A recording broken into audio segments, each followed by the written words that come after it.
Hello, dear viewers. You are on the channel where the scariest and most mysterious stories come to life.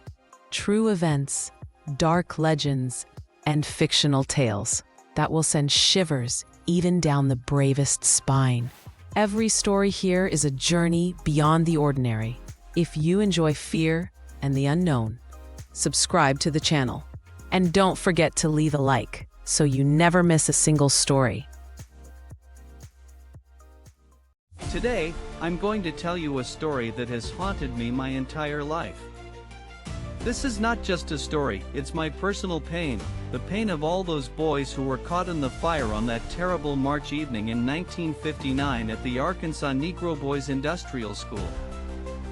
Don't forget to subscribe to the channel and hit the like button, it means a lot to me to keep stories like this alive. He remembered that March evening in 1959 when everything changed forever. At the Arkansas Negro Boys Industrial School, he lived like in a prison, where every day was a trial and hope slowly died. His name was James, and he was one of the boys trapped inside that old building when the fire started. He saw the terror in the eyes of others as smoke began filling the hallways. He woke up to the strange smell of smoke and noise spreading through the corridors, but the doors were locked from the outside, and he couldn't get out. That feeling of helplessness was the most terrifying in his life. He tried to open the door, but there was no key, and that realization made his heart beat faster with fear and despair. It felt like the walls were closing in, suffocating him. His friends shouted and tried to break the windows to escape, but not everyone managed to get out, and he watched the fire quickly spread through the wooden walls, consuming everything in its path. He felt the smoke filling the room, and every breath became harder, but he didn't give up and tried to help others escape. He pushed and pulled, hoping to save at least someone. In his memory remained the faces of the boys who couldn't run away, and he forever remembered their fear and pain in their final moments. These images still haunt him in nightmares. He would never forget how the firefighters arrived too late, and how he, trembling from cold and fear, stood outside watching the building burn while the screams slowly faded. His life changed forever after that night. He became a witness to how the system ignored the tragedy and refused to admit its mistakes. He felt betrayed and abandoned. He often thought that if the doors had been unlocked, many lives could have been saved, but back then, no one cared about children's rights, they were treated like prisoners. He remembered how every day started with a round of checks, when guards inspected whether all doors were locked, as if they were holding the most dangerous criminals, not teenagers. His friends mostly came from poor families. Many ended up there for minor offenses like stealing food or wandering the streets. They were not criminals, just unfortunate children.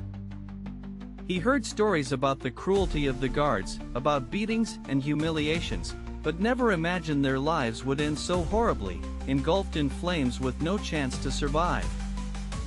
His heart ached thinking about the boys running through the fire, trying to find any way out, but all paths were cut off by merciless flames. He remembered how the smell of burning would haunted him for weeks and months after the fire. That smell became a symbol of his pain and trauma, which he still sometimes senses. He saw the faces of parents who came to pick up their children but found only ashes and grief. Their screams were the worst thing he had ever heard. His own family lived far away, and he couldn't return home right away. He stayed in his shelter for a long time, trying to cope with the nightmare he had survived. He often asked himself why no one was held responsible for the death of so many children. Why the guilty went unpunished and their lives were forgotten. His memory holds every detail of that morning, the silhouette of the burning building, the crackling sounds of wood, the screams, and then the silence that was even more terrifying.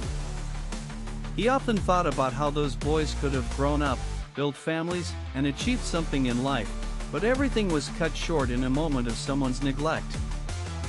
His faith in justice was shattered. He realized that there is much evil in the world, and some people simply do not care about others' lives, especially those of different children. He remembered how long he was tormented by nightmares. Every night he relived the fire again and again, waking up drenched in sweat, unable to shake the horror.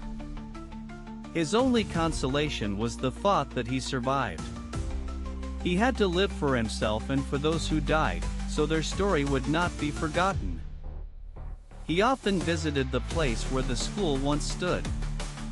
Now it was empty, just overgrown ruins, but for him, it was sacred ground where the souls of his friends rest. His voice trembles when he talks about it, even after so many years.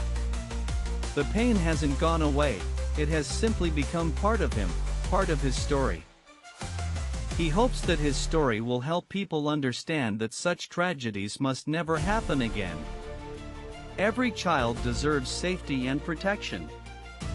His mission is to tell the truth because such things must not be silenced. Silence makes us accomplices, and he refuses to be one. He knows many will not believe him, will say it's a made-up story. But he was there, he saw it all with his own eyes, and his words are not fiction but reality. His words are the voice of those who can no longer speak. The voice of 21 boys whose lives were cut short too soon and so senselessly. He always wondered what the boys felt in their last moments. Did they feel fear or despair? Or hope for rescue? His heart still tightens when he remembers his friends.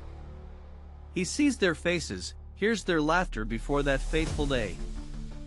He remembered how they dreamed of freedom, how they would leave that school and start a new life, but their dreams burned along with them. His parents cried when they learned he survived. They were happy, but their joy was overshadowed by grief and tragedy.